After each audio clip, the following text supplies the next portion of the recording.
Akoatran'ireo olo manakaja sivily sy miaramila nasaina tonga maro teny Mahamasina tokoa dia maro ihany koa ireo solitena ny fianakaviam-beresampirenena tonga nanome voninahitra ny lanonana tamin'ity androany ity. Filoham-pirenena avy amin'ny firenena efatra no nanatrika ny lanonana miampy ireo solitena ny firenena matanjaka sy vondrona iraisam-pirenena samihafa ihany koa. Tatitrary mizotra miandalana amin'ny fahazoana amin'ny fankatoavana iraisam-pirenena ny fahatanterahany lanonana fanatanterahana ny fianianan'ny filohan'ny repoblika Hery Rajaonarimampianina tamin'ity androany ity raha ny amaroan'ireo solitena vahiny tonga namaly ny antso no jerena.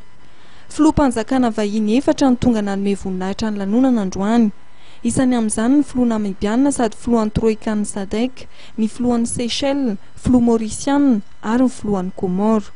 Na tonga solitena niatrika ny lanonana andriana ihany koa ny Sadek, vondron'ny ranomasimbe Indiana, vondrona Afrikana, ny Bad, France, Algérie, Maroc, Japon, Korea Atsimo ary Burkina Faso.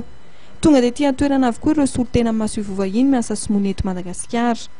Nomarian'ny filoha Hery Rajaonarimampianina androany fa miverina tsikelikely eo amin'ny fianakaviam-be iraisam-pirenena Madagasikara ka isany amin'izany ny fiverena Madagasikara indray ao anatin'ny Sadek sy ny vondro firenena miteny amin'ny ampahany manontolo ny fiteny frantsay.